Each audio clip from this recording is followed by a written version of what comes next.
ऐसे काउंटर की बात करते हैं जो अप और डाउन दोनों है। बेसिकली ये काउंटर तो वही होता है, एक छोटी सी हम सर्किटरी अलग से लगा देते हैं, इसमें कुछ लॉजिक अलग से लगा देते हैं। देखिएगा किस तरीके से होगा ये।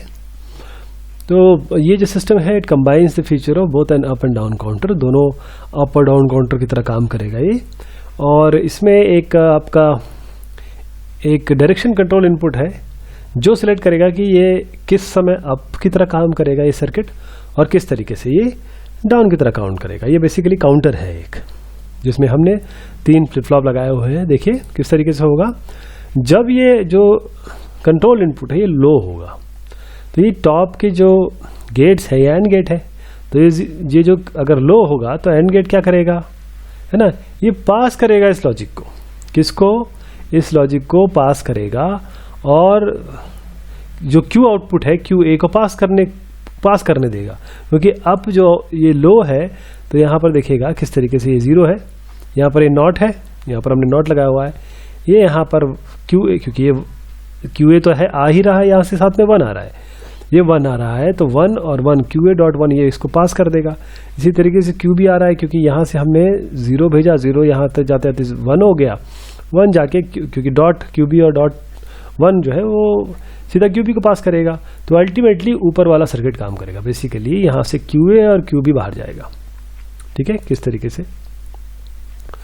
और द बॉटम एट, ये जो नीचे वाले हैं ये तो 0 रहेंगे, क्योंकि यहाँ पर आपको 0 मिल रहा है, यहाँ पर आपको 0 मिल रहा है। 0 मिल रहा है तो क्यू ए बार को आप करके देख लीजिए, 0 के साथ डॉट, तो बाहर कुछ देगा ही नहीं, 0 देगा। इस तरीके से देखिए 0 दे रहा है ना। तो अल्टीमेटली जो पासिंग होगी वो इस तरीके से होगी। क्यू ए चला जाएगा यहाँ पर क्लॉक की तरह, और क्यू बी चला जाएगा इसके क्लॉक की तरह क्यू सी के लिए। तो ये क्लॉक जो है क्यू ए का आउटपुट इस दूसरे आपके फ्लिप फ्लॉप के लिए क्लॉक की तरह इनपुट काम करेगा, और जो क्यू बी का आउटपुट है वो इस क्लॉक के लिए इनपुट का काम करेगा। चलिए दूसरा देखते हैं।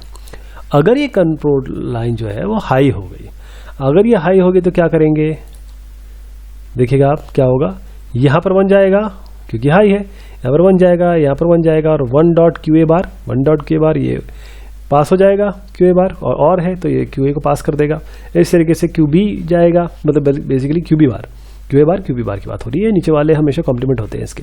क्यू बी बार चला जाएगा तो यहाँ से नीचे वाले तो चले जाएंगे, ऊपर वाले नहीं जाएंगे, वो भी देख लीजिए कैसे।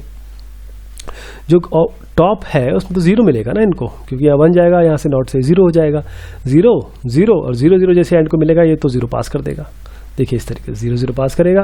तो अल्टीमेटली नीचे वाले जो है वो तो चले जाएंगे, यानी क्यू ए बार और क्यू बी बार, तो यहाँ पर ये डाउन काउंटर काम करेगा। और डाउन काउंटर के लिए मैं आपको बता देता हूँ, अप काउंटर के लिए आपको क्यू ए और क्यू बी को क्लॉक बनाना पड़ता है, और डाउन काउंटर के लिए आपको क्यू ए बार और क्यू बी बार को क्लॉक बनाना पड़ता है। तो देखिए यही हो रहा है, क्यू ए बार क्लॉक बन गया इसका, और क्यू बी बार बन गया क्लॉक तीसरे वाले फ्लिप फ्लॉप का। तो ये बात हुई आपके अप और डाउन काउंटर की।